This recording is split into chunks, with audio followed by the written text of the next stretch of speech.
the Patriots Den, a Mike Con presentation brought to you by Radio Dabang. It is good to be here. I am your host, Patriot. I'm here with my amazing, wonderful co-host, Brian Fuentes.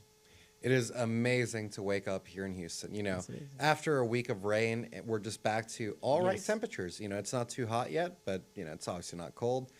So, you know, once again, it's going to be Houstonian. The moisture hasn't gotten to us yet. Right. So. Well, it's funny because, you know, while it was raining here in Houston and it was 91 degrees and raining in Houston. I was in Indiana and it was 91 degrees there. And the state sent out like this heat advisory warning. There was no rain. And I'm like, this is enough for a heat advisory warning? What were you in Indiana for? Well, I was in there for the fraternity. Phi Kappa Psi, live ever, die never. I was there for a campfire. I'm the treasurer of the chapter. And so I was there on like a treasurer's training. Yeah, it was pretty fun. We did a little golfing. Really? How'd you do? I thought you'd never ask, Mr. Brian. So let me tell you. So, number one, Top Golf is like my second home. I love it so much. I ranked in the top 10 of everyone there in Top Golf. I can post that for everyone that doesn't believe me. I ranked in the top 10, so it's safe to say that I'm Phi-size top golfer. As well as that, I did a little one-on-one with a guy that I met from California. His name was Angel. Great guy, except when it was time to be on the golf course. I was able to win that hands down. He couldn't keep up. It was a disaster, quite frankly, for him. So I was proud to say that I'm Phi-size top golfer, literally and figuratively. You know, it was a very fun time. It makes me miss Top Golf. I think I need to go soon because if I don't, I won't be in the top 10 anymore. So I got to make sure my skills are re-upped to prepare for, GAC next year? I'm telling you, I don't think there's going to be enough time to Top Golf at GAC. Oh, God, help. I'm telling you, I went to GAC last year. You will not have enough time. There's always time for golf. Not for Top Golf. Because the thing is, they do a golf tournament at the start of the GAC. Mm-hmm. But you're not going to, like, after that's done, everything goes into motion because the golf happens a little bit before the reception. Okay. Well, then I'll have to win in the golf tournament. That's all that hip? Oh, yeah. That's what they said before Top Golf started. What happened? I took the hip off and put it to the side for a second, and I got loose. I was out there like Tiger Woods. But no, folks, let's jump into the show. We got a lot to cover and only so little time to cover it. Number one, I want to address New York. They've had their primary. We know what the general election will look like. We're going to name the candidates. We're going to break the candidates down. We're going to talk to you about each and every candidate. For the Republicans, we have Silwa. Whatever his name is, Silwa. For the Democrats, we have Mamdani. For the Independents, we have Cuomo. And we have Eric Adams. Brian, these are the candidates. This is the playing field. If you were in New York, who are you voting for and why? I would leave New York. That's my first first action, so I don't think my voter registration would be valid at that point. But, you know, that's a boring answer. So, you know, I'd vote for the Democrat. Mamdani? Yeah. Really? Why is that? Because his policies suck, and, you know, if you're able to give them a platform to try it out, right. You know, you can just say, hey, look at New York. They're doing amazing, aren't they?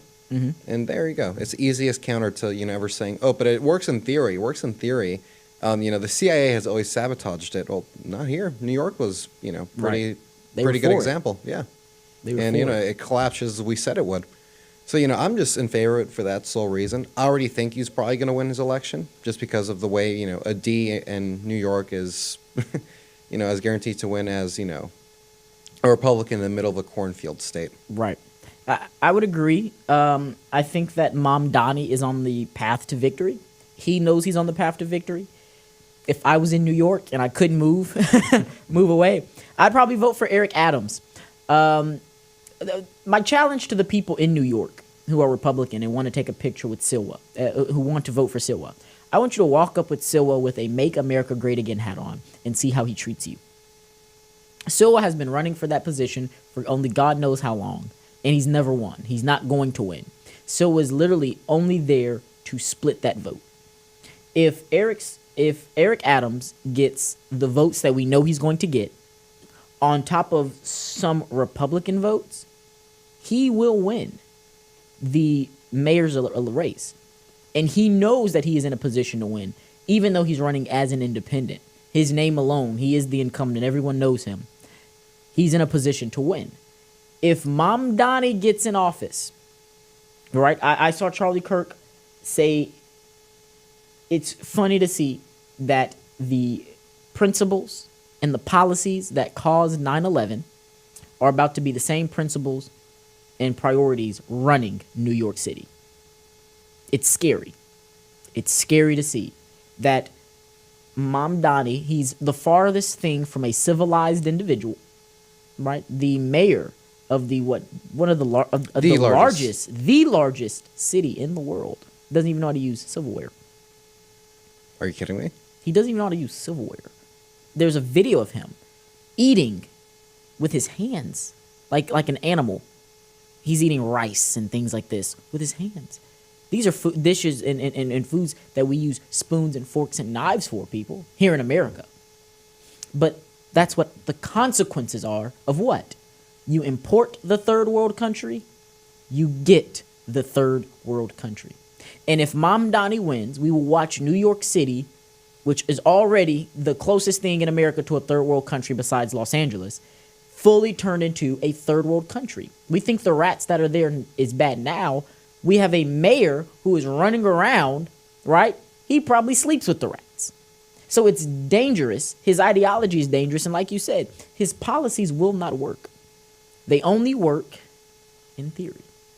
Freezing rent. I'd like to see how that goes over with the renters and the people that are renting out the homes. You tell me that I make a living off of renting out homes, and now you're freezing the rent. I'm going to stop renting. So now I'm kicking people out of houses. Because how are you going to enforce that? You have, what was the other? Taxing. The enforcement isn't the issue. The thing with most government policies is that they don't get you by arresting you, per se. Mm-hmm. It's by putting fines and taxes on you. Right. I know this is a bit off topic, but that's the reason why whenever people say the government's going to come for our guns, and if they ever do, I'm going to shoot them at my door. They're not going to come for your guns by, taking them away from you physically. They're going to bring gun taxes. Exactly. They're going to tax the crap out of you. They're going to put fines on you for owning guns, and that's how they're going to get you. Because you're not going to... Either you turn it in or you pay a fee that makes absolutely no sense. Yeah, and now you can't afford to eat food. Right. You can't afford to pay your rent, and that's how they get you to turn in your guns. Because it's like, is my gun really worth, my food for my family and such? Right. And most people aren't going to make that price. Right. Because there's no big standoff with the government to get your gun. It's just a very slow bleed out, basically. Right. The same thing with rent freeze. There's going to be fines attached. It's going to be, things being taken away, and that's how they get these people. It's not going to be. But the people are just going to kick the renters out of the homes. And it doesn't matter. They're not making any money. Either if they're, it's actually less money if you think about it, because there's less renters. There's no one living in that room that you're supposed to be renting which out. means you're going to literally crash the main housing market in New York. Most people in New York. That's his plan, right? He wants to buy all the land under government ownership. Yeah, under government. But it's not going to work. Like you said, it works in theory. It sounds good, but it doesn't work. Mamdani, what he's going to do is he's going to create some It's funny because it's the same people that scream anti-fascist. It's the same people that scream, the down with the government and things of this nature, and the system is out to get us, that want the system to run and control every little thing. You're electing someone who is literally implementing fascist policies. You know who would have loved the idea of government-owned housing and the government owning the land and kicking people out? Hitler would have loved that idea. You love to compare people to Hitler until it's your person who literally is walking around quoting fascist ideology policies. So it doesn't make sense to me how someone can, like Mamdani, what a name, right? Yep. To run New York. It's the American city, Statue of Liberty, and everything. The Statue of Liberty is hanging its head down in shame of what is potentially about to happen to the city of New York. And I, for one, I've never been to New York City, and I'm definitely not going anytime Mamdani, whatever his name is running the city. It's gonna look just like Paris at this point. Worse. I'd go to Paris before I go to Mamdani City. I wouldn't. I'm not trying to get Mamdani robbed. City. Paris has a better view. I can look at the Eiffel Tower. Yeah. Is the Eiffel Tower in Paris? Yeah, it's in Paris. Yeah, but if you look at the Eiffel Tower, No, I'm gonna disagree with you there. It sucks, frankly. There's, one or two good spots, but I mean, it's nothing. It's not what it used to be 30 years ago. No, it's not. No, it's not. It's definitely degraded itself, and Mamdani gets in power, New York will be just like Paris, a once booming, vibrant city. Now it's just another city in the back of your mind that you're probably not going to. And so, I'm praying for the people of New York. I think Eric Adams is the best option. Nope. Here's the big question, though. The most important question for this race. Mm-hmm. Who do you think the sewer people are going to vote for in New York? All the people who live in the tunnels. Which candidate do you think supports their lifestyle the most? I'm tied between Como and Mamdani. They're not voting for Silva. They're not voting for Adams. So it's between Como and Mamdani. And I think when it really comes down to it, I think Como will take it. If you look at the map of where Como won, he won in the sewer people area. And so I'm going to say Como. Really? Como's got their vote. You know what? I would agree, frankly. Como's got their vote.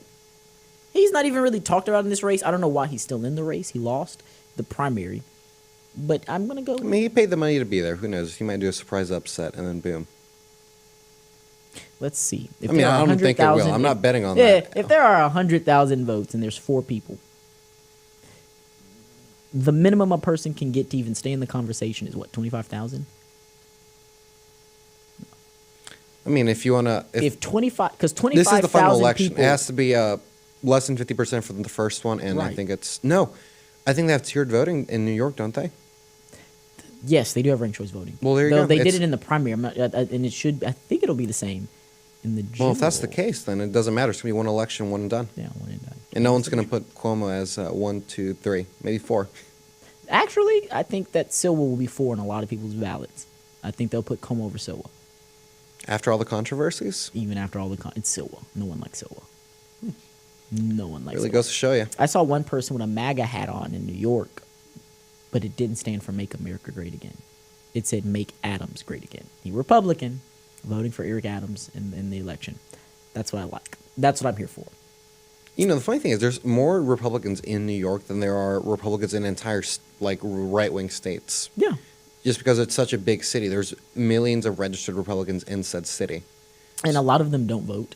That's another thing, is getting that turnout. A lot of them are depleted voters. Yeah. So they've looked at the elections, and it's never gone their way.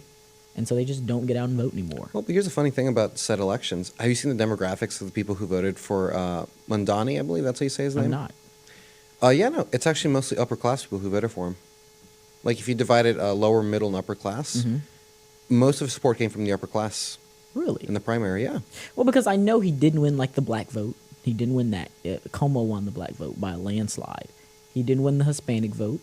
He won he won his people's vote. I'm not sure what he is, but he won his people's vote. And he won, because Muslim is a religion, not a people. Yeah. Right, yeah. So it wasn't the Muslim vote that he won, but I know he didn't win in the Bronx.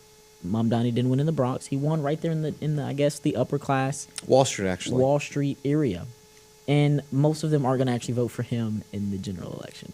It was it's one of those things to where, remember when Democrats were voting for Trump in the Republican primary because they didn't think that they thought Trump was the only Republican candidate that couldn't beat Hillary and Bernie.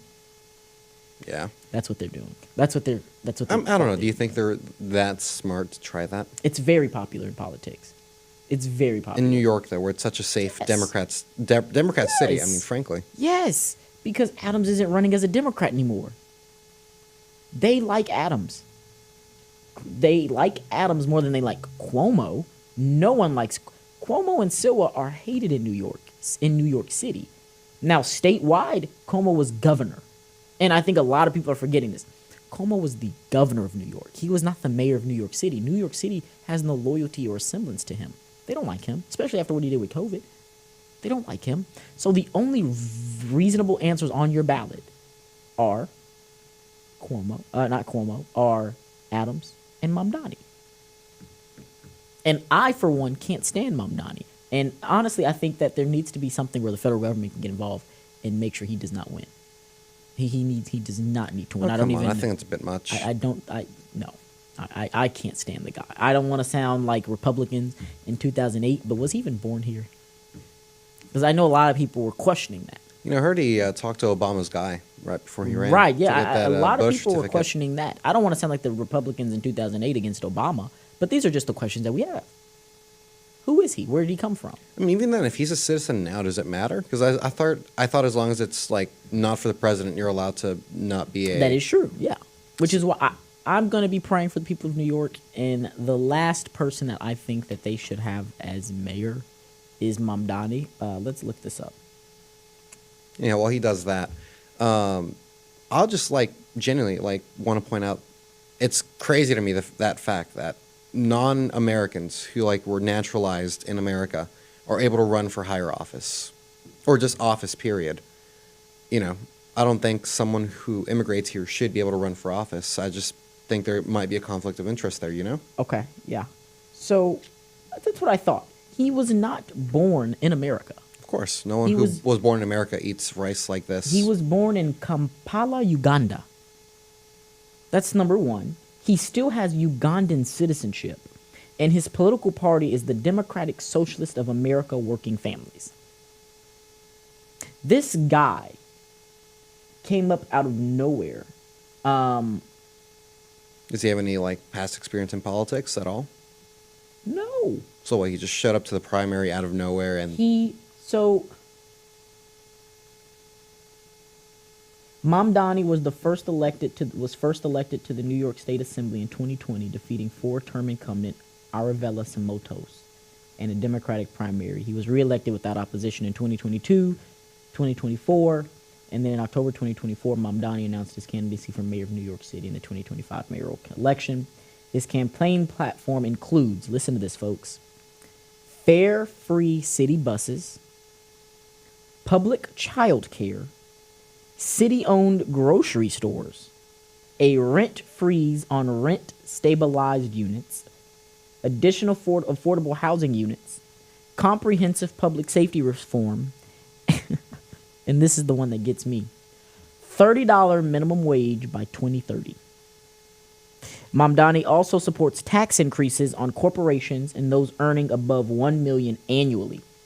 He has been sharply critical of Israel's treatment of Palestinians, pledging to abide by the International Criminal Court arrest warrant for Israeli leaders by arresting Prime Minister Benjamin Netanyahu if he were to ever visit New York City. Okay, that's actually pretty funny, that last one. We're going to go through each one of these guys, so don't worry. Let's start with the fare-free city buses. We know New York. That's one of its big sources of income, is those city buses. That's what the city buses is what runs New York. The moment you start making them free, you have to now ask, well, who's actually paying for it? And people in New York will. With their taxes. Exactly. With their taxes. So you have your state tax going up. Now you got your city tax going up. That's interesting. That's going to be interesting to see. I wonder if they play that in with property taxes or sales tax or whatever. I don't think property tax is as big as it is in Texas up in New York just because of the density. It will be after this.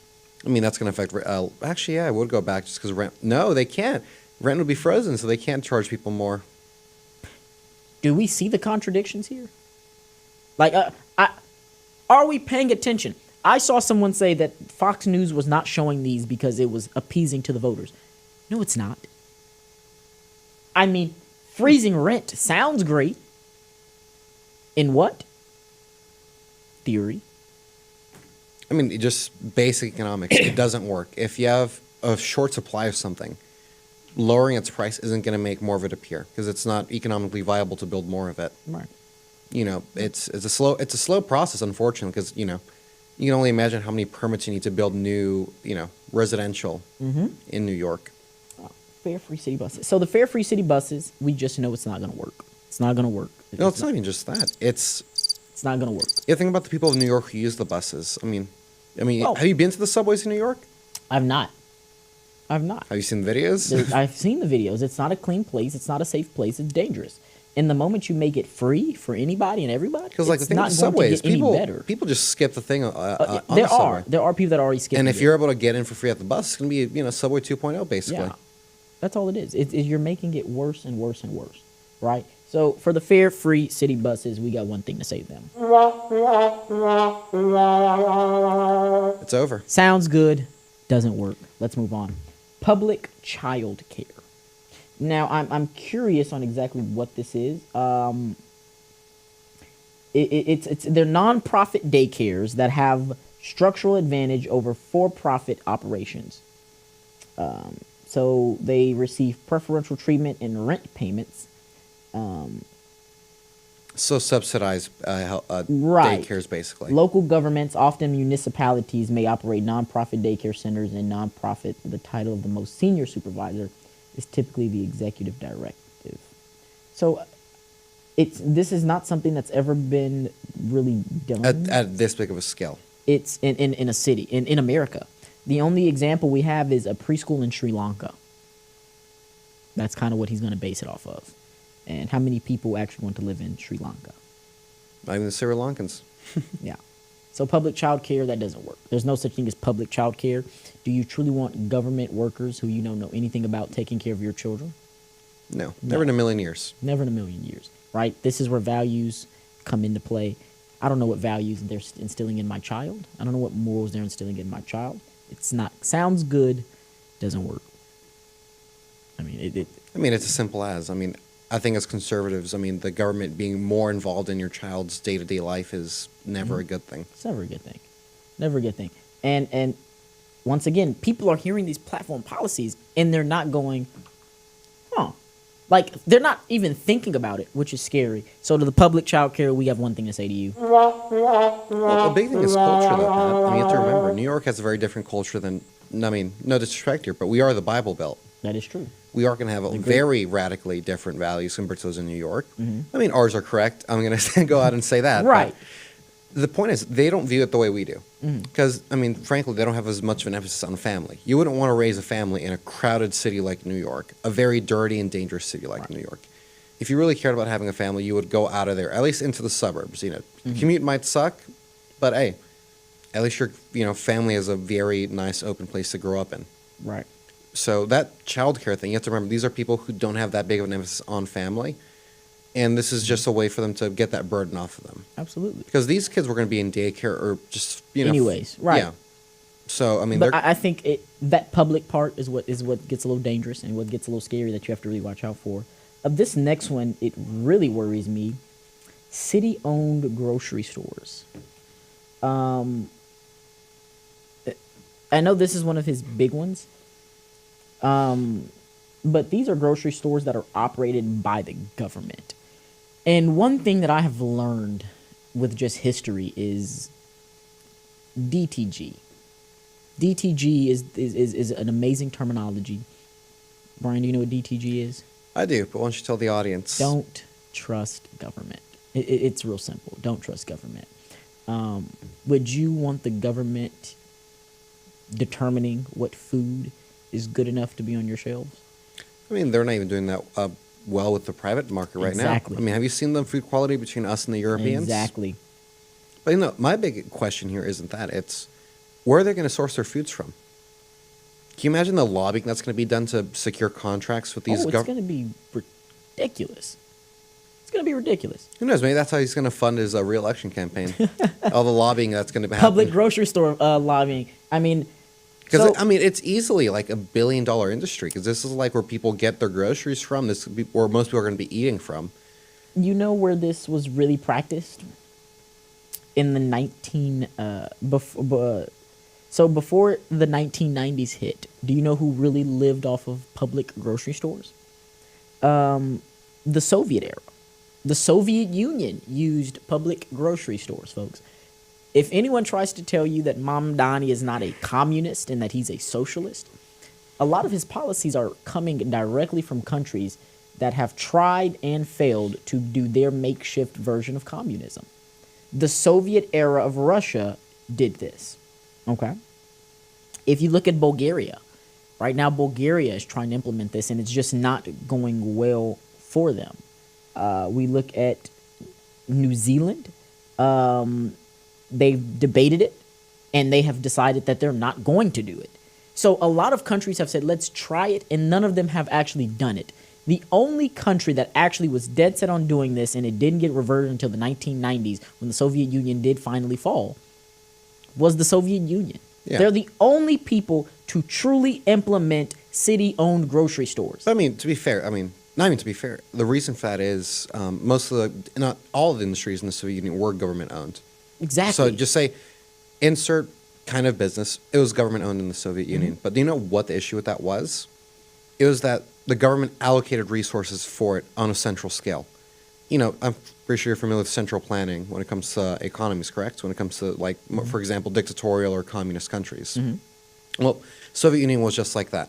They said, okay, cool, we have this amount of resources, and now we have to find a way to split them evenly or in the right way between these industries. In the Soviet Union, they were in arms race against the Americans, so what did that mean? The civilian sector took a beating when it came to their military sector. And for that reason, all these grocery stores, I think you've seen a few of these quotes where a lot of their, not prime ministers, what would the term be? Premiers, I think that's the term. Yeah, they would come to the Americas and they'd see our grocery stores and be genuinely astonished by how plentiful food was. But that's what New York is going. New York is going to be in the same situation. New York is the they're already in that situation. How many other stores have closed down in the past decade because they're dangerous to operate? They're not profitable because of theft. Like, I just want to imagine, like, the poor government worker that's going to be working at that grocery store having to deal with all the theft that's going to happen. New York is already the largest city. They're not going to have enough. First, like you said, where are they getting the food from? Who are the suppliers? Airmark, which we need to do an investigation on Airmark in and of itself. But who is giving you the food? Who's grading the food? Who's saying this food can pass? I'm sorry, I just don't trust the government to do this. And it's funny, a lot of people that are doing this, they're anti-capitalism, they're anti-monopolies, but they're allowing the government to make a monopoly in New York. It's a government-run monopoly. You understand, it's because the government's accountable, and they'd never do anything wrong to the people. Folks, Ronald Reagan said it best. Was it Ronald Reagan? Yeah. If it's the quote I'm thinking of, it should be. I'm here from the government. There it is, yep. And I'm here to help. The scariest words in the English dictionary. I am here from the government, and I am here to help.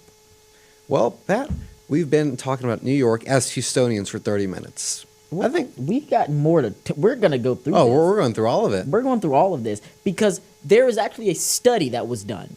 Fox News stopped saying what Mamdani's policy platform was because it was beginning to appease to Fox News voters. Why? Because when you tell someone he's going to freeze your rent, it sounds good, but Fox News refused to take the time out and actually go down the policies and say, this is why it's wrong. All right, what's next on the list? This is why it's bad, right? So the next one is, we've pretty much covered this one, is the rent freeze on rent-stabilized units. We've covered that. Yep. We know what that'll do. And we know how it's going to lead to the affordable housing units. We've already covered that.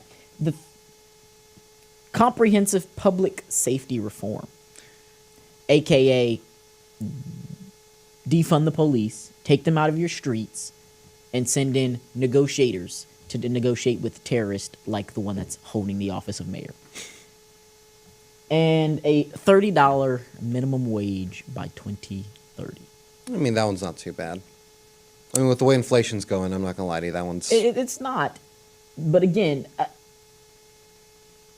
everyone here, we're all seeing the tax increases. And everyone that is on the side, well, of course the tax increase is going to tax the rich. Let me tell you how this works. Anyone here ever heard of trickle-down economics? Trickle-down economics, as much as flawed as it may be, it has some sense of truth to it. The moment you raise taxes on these million-dollar corporations is the moment that they start jacking up your prices. So they can still walk away with the same amount of money that they've been walking away with. Or they just straight up leave and Or go they somewhere straight else. up and leave and walk. Exactly. So who pays for it in the long run? The people you raise taxes on, or you, the one that was screaming raise their taxes? That's just how it worked. And it's the fact that he wants to tax increase anyone earning just at the bare minimum $1 million annually. That's no money. $1 million annually for a corporation in New York? That's small business too. That's no money in New York for a corporation to run. I mean, hell, how much does like a nice apartment cost in New York a year? Right. That's before taxes too, because that comes taxes. after everything that's taken out of your paycheck. Right, and you're raising the taxes there, so you're maybe walking away with 400, at least, depending on how you write it off and all that. And then he wants to pledging to abide by the International Criminal Court arrest warrants. All right, where's the clap button? Could you press that for me? We're not clapping for that. Arresting Prime Minister Benjamin Netanyahu if he were to visit New York City. Folks, is it the red one?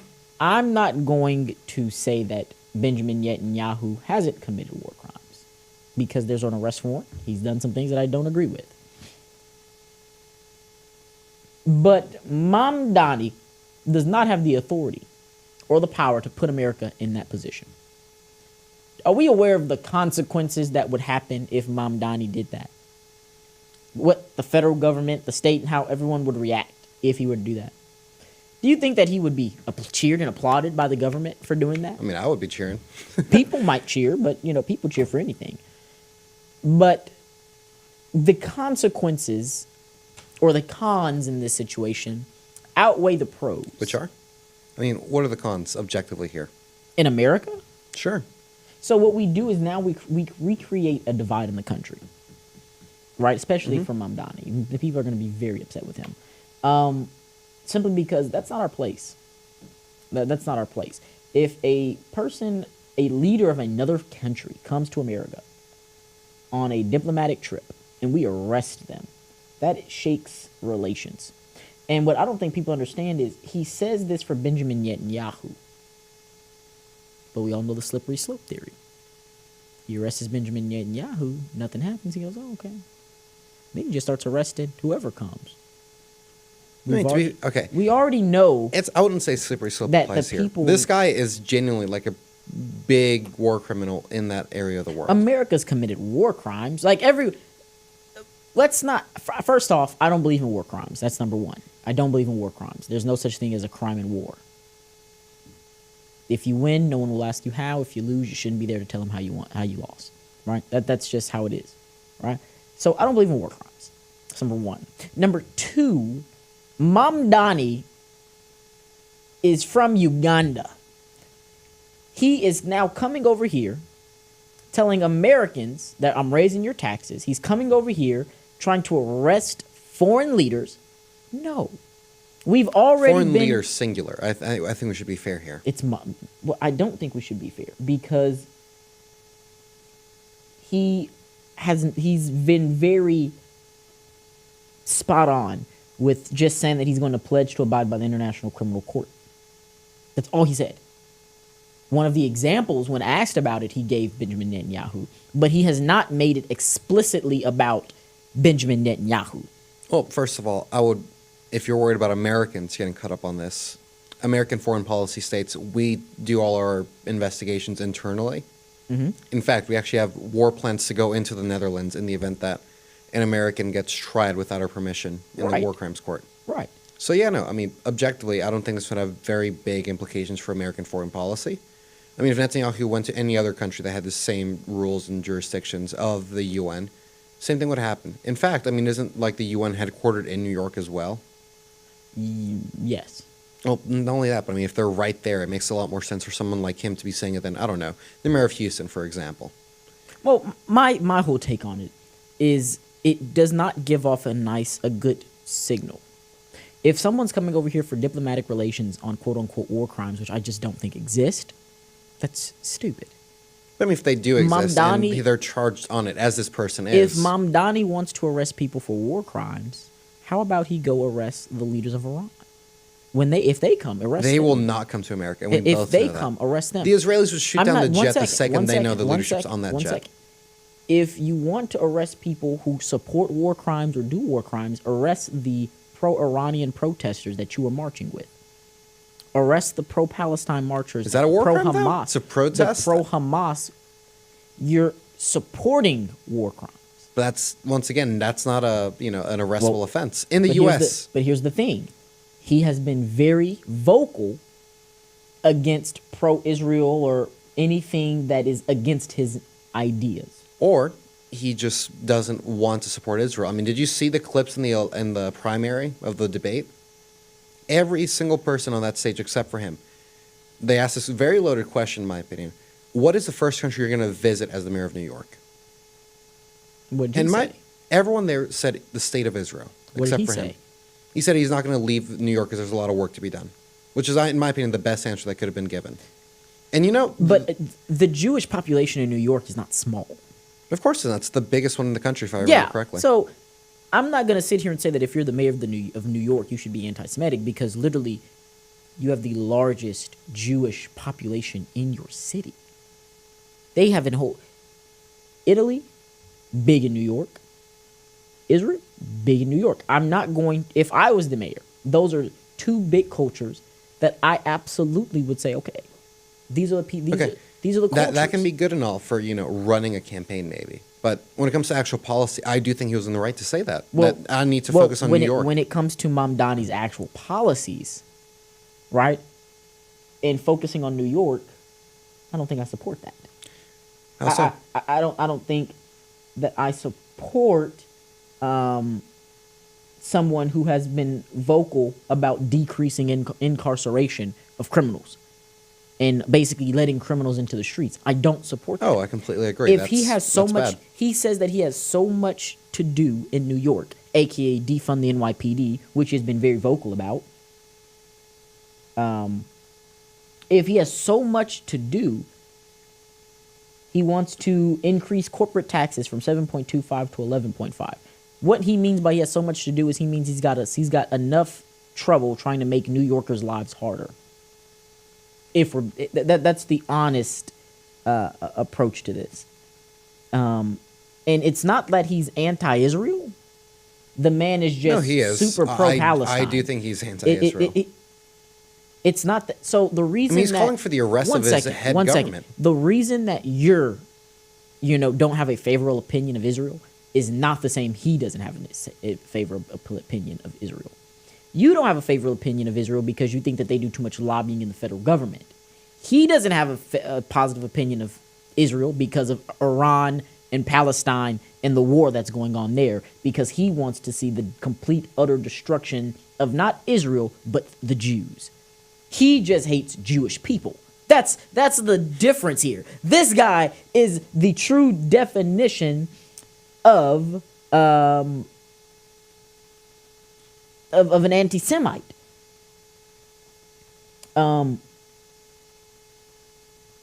He introduced a bill to stop the funding for the Israeli Settler Violence Act.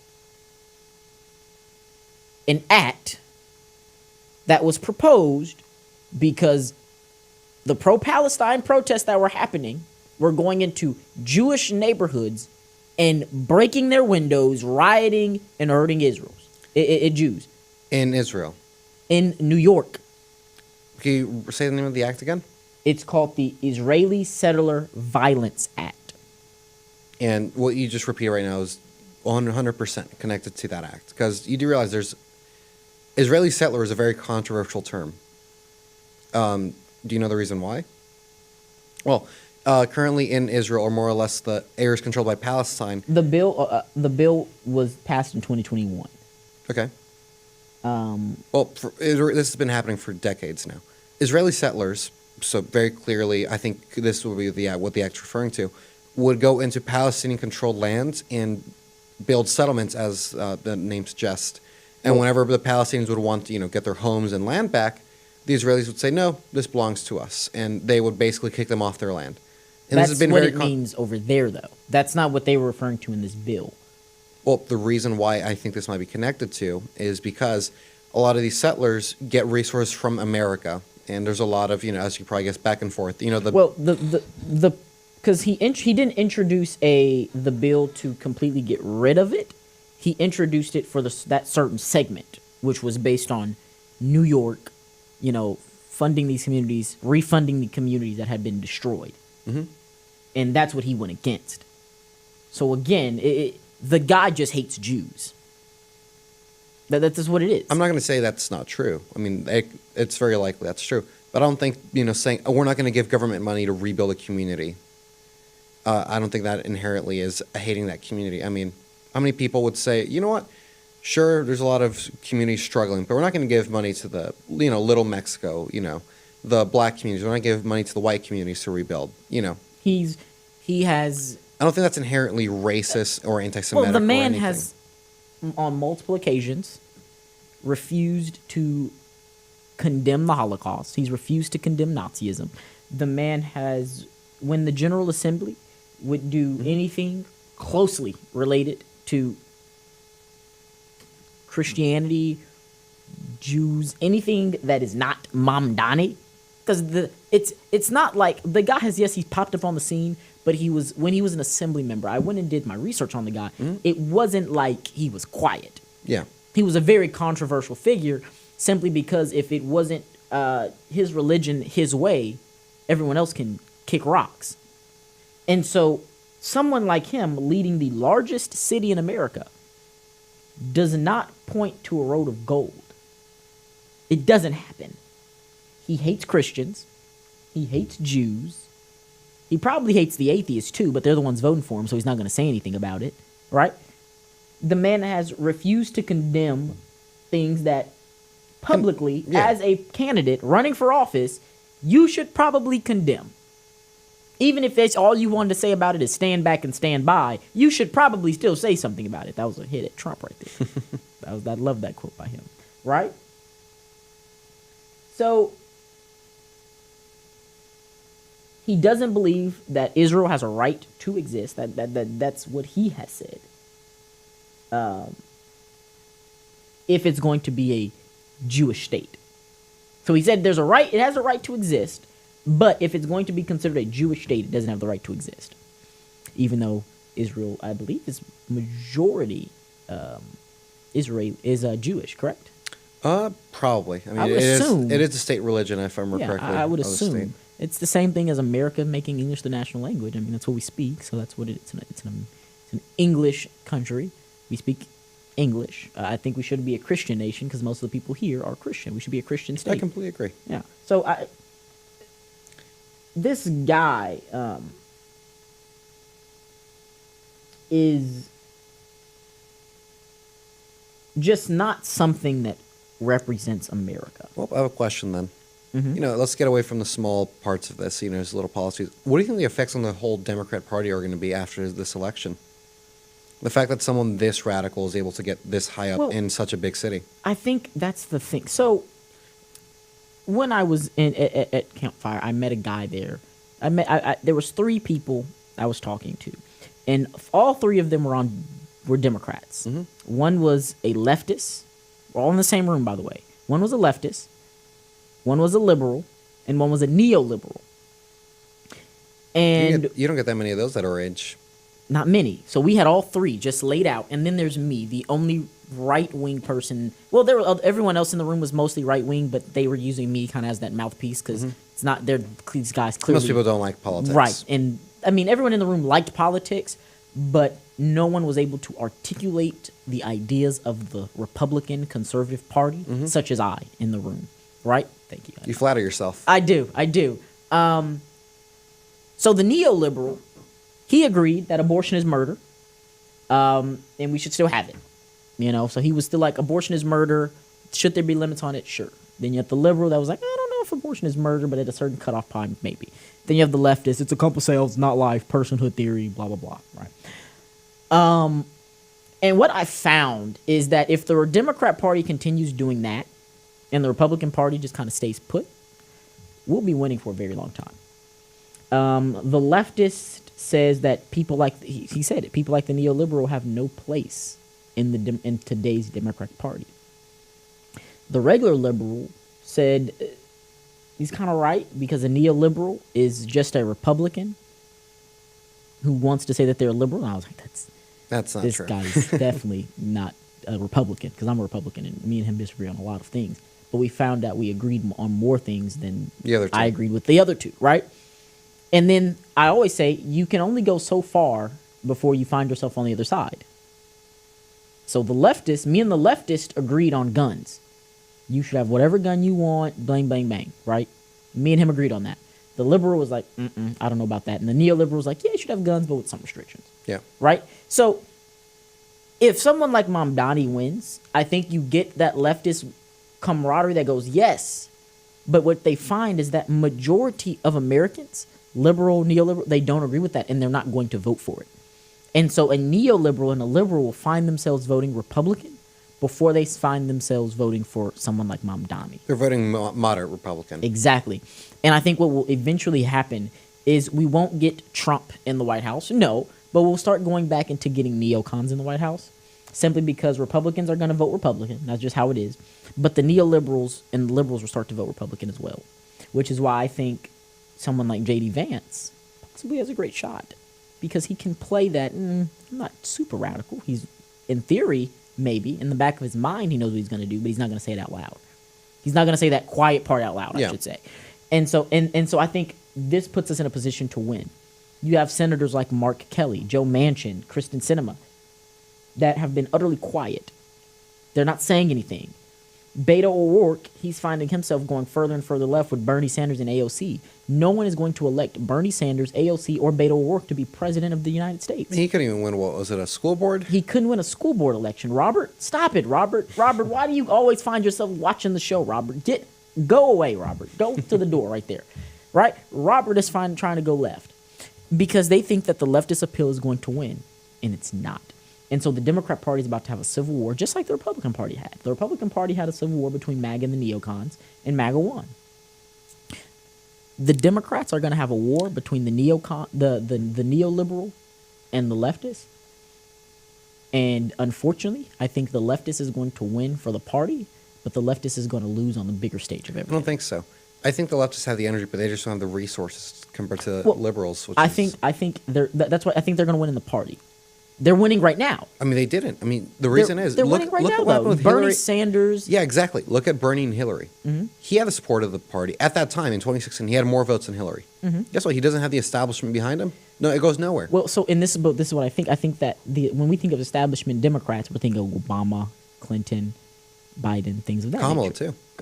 Kamala is establishment as you got. But I think what's about to happen is I'm not going to say this is happening right now. This is going to take time. This is... But Bernie Sanders has a base. Let's not say he doesn't. Mm-hmm. And a lot of people who are MAGA were Bernie bros in 2016. And they switched to MAGA because they said, wait a minute, this doesn't make sense. This new generation of leftists that are starting to grow and come up, they're loud, they're ignorant, and they'll do anything that they can, even if that means going to start a new party. And I believe that the liberal is willing to work with the leftists, the neoliberal is not. I said the liberal is willing to work with the leftists, the neoliberal is not. And so the neoliberal will find itself on the right, which is what I think will give the leftists that win. It's a moral. Is it an actual win? No. It's a moral win, just to say, well, we got someone out. Because they'll never have full control. That'll never happen because of how radical and ridiculous their policies are. They can't even describe what a woman is. So until you can break down those fundamental things of what is a woman and things of that nature, you will always be in the minority of your party. Majority of Americans don't agree with you. We saw that in 2020, right? Kamala Harris tried to run on something like that. Her campaign was didn't in the water. Yeah, it didn't work. It didn't work.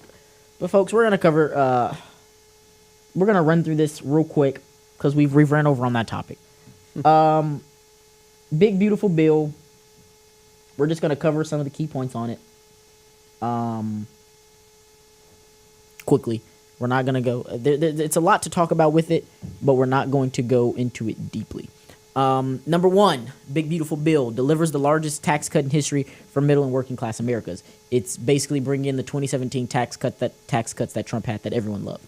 Even Biden loved it. That's why he didn't get rid of it.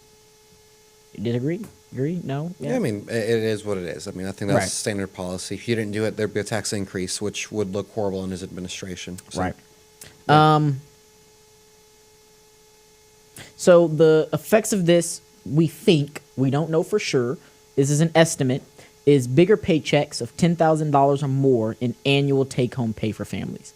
This is an estimate, not factual. That's not written in the bill. It's an estimate of what we think will happen over the time frame with the tax cuts and things like this. Mm-hmm. I want to dive into this. No tax on tips, no tax on overtime. The only problem with this is it's not permanent. It's only for, 4 years? It's 4 years. maximum. No tax on tips, no tax on overtime. You only get it for 4 years, and it's only for $25,000. If you get tipped for 25, once you've made more than $25,000 in tips, not just in tips, total pay. In tips only, then you begin getting taxed on that. No tax on overtime. Same thing. Once you hit the $25,000, you start getting taxed, and it's only good for 5 years. So this is only 5 years, and then they'll have to go back and say, okay, let's do it again. Yeah, kind of like the corporate tax cuts. Exactly. No tax on Social Security. Same thing. 4 to 5 years, and then we'll have to go back and do it. No tax on Made in America auto loans. Same thing. 4 to 5 years. So all the things that we got no taxes on, we're getting them for the remainder of Trump's presidency. Yep. And then if a Republican wins, like J.D. Vance, he'll just reinstate it. And that's how that train just continues rolling. I think it's a great idea because the moment a Democrat gets in office and they take these away, you start to see your taxes go up. It's a great political strategy game plan. Protect 2 million family farms from punitive double taxation. That speaks for itself. No farms, no food. Yep. It's real simple. A permanent increase. Notice how I didn't say permanent on any of the other ones that were listed. This one does actually say the word permanent.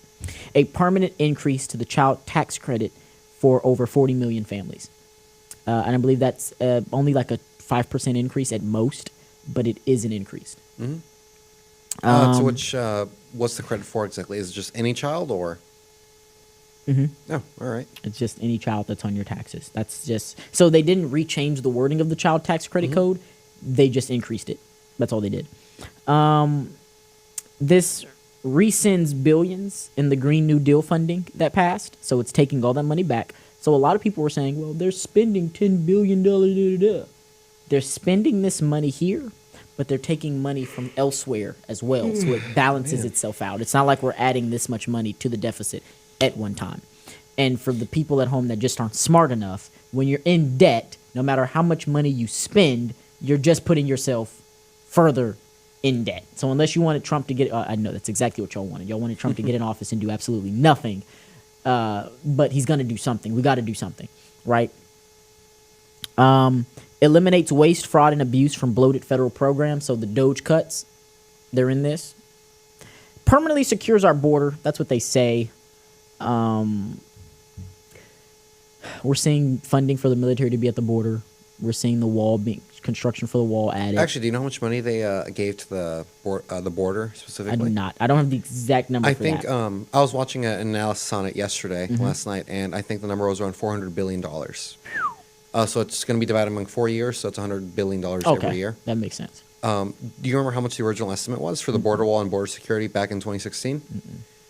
It was around $14 billion, if I remember correctly. 16 billion. This makes sense. That makes sense. It wasn't a realistic number. No, as in it wasn't as bad of a problem back then.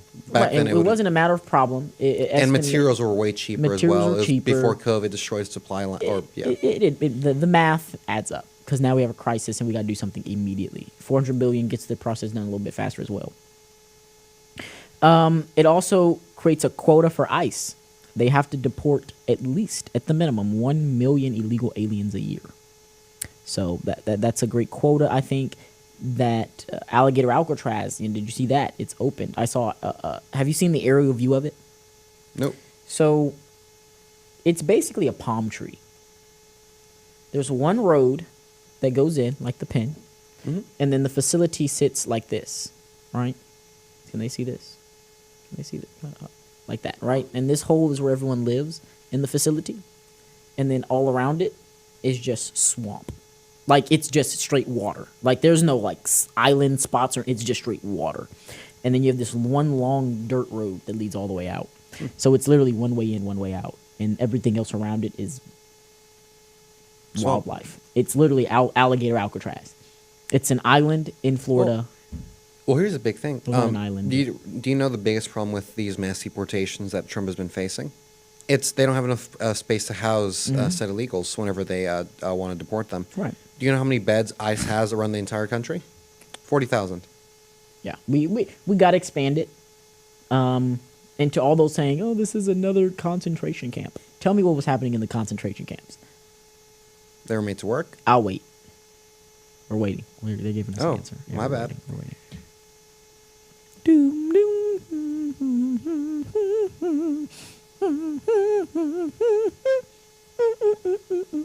Oh, they got the answer. What was it? Thank you very much. So, the concentration camps were killing people. The concentration camps were making people work. These people don't work. They just lay on a bed until... Literally, it's a holding facility. It's literally, you lay there you until... get free food, free housing. Mm-hmm. You're taking care of shelter while you get sent back. You get a little and then you get a vacation to some luxury island, like Tulum. Or Haiti. Haiti. Cancun. I don't know. I heard a lot of politicians say Haiti is a very beautiful city. Right. So, like, what's so bad, or very beautiful country, what's so bad about sending their people back then? If it's such a beautiful country, you know. We're sending you to luxury islands. In the Caribbean. On a free flight. In the Caribbean, and y'all are complaining. Stop it. Exactly. I would love to go. Exactly. Like, I wouldn't even say spoiled, because it's like we're giving you stuff and you don't want it. Shifts the cost of... Ooh, I can't read my typing. Education of the immigration system from the American taxpayer to aliens. So we're going to make them pay for their own immigration system. So the American taxpayer is no longer going to the system. So this doesn't affect us if we're in Texas. This is more for places like Chicago, like Illinois, California, New York, Oregon, sanctuary cities. Sanctuary cities, sanctuary states. This also hires 10,000 new ICE agents, 5,000 customs officers, and 3,000 Border Patrol agents. Number one, that's jobs to the market. Whether they're government jobs or not, they're still jobs. Yep. And this helps meet that 1 million illegal a year quota a lot faster. This one is a little iffy to me. Funds the Golden Dome missile defense to confront 21st century threats. I don't know if that was needed in the bill. I understand why we would get it, but I think that could possibly be a threat. Wait, breaking news, folks. Hakeem Jeffries, when we all woke up this morning, was on the House floor speaking.